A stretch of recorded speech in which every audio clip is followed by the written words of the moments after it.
Geoffrey Mosiria. Sasa Geoffrey Mosiria amerishafoliwa akapelekwa kwa sekta ingine tofauti. Geoffrey Mosiria alikuwa anafanya kazi yake vizuri sana. In fact, that was exceeding expectations. Now, lessons. Ukipewa kazi mahali popote, alafu unaona uko na a lot of potential, na unafanya kazi unasurpass mkubwa wako, because watu walikuwa wameanza kufikiria Geoffrey Mosiria ndio governor wa Nairobi.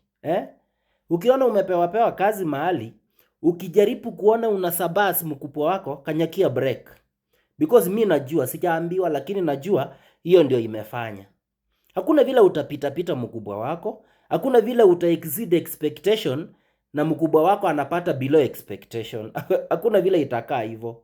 So hiyo ndio lesson. Always never do better than your boss. Do you understand? Always kanyakia break.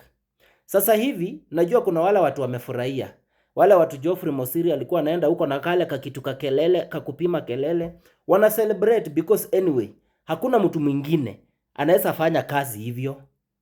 Geoffrey Mosiria was just the best. So hiyo makanisa, clubs, chini na nini, they are celebrating. Na kuna wengine pia they are feeling bad. Wanasikia vibaya kwa sababu wanaona Geoffrey Mosiria amefinyiliwa.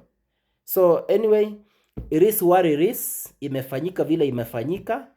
But according to me, hiyo docket ilikuwa ina fit Geoffrey Mosiria. Mosiria umefanya job poa na angalau angekupea muda uendelee kufanya kazi. But anyway, hivyo ndio kuko.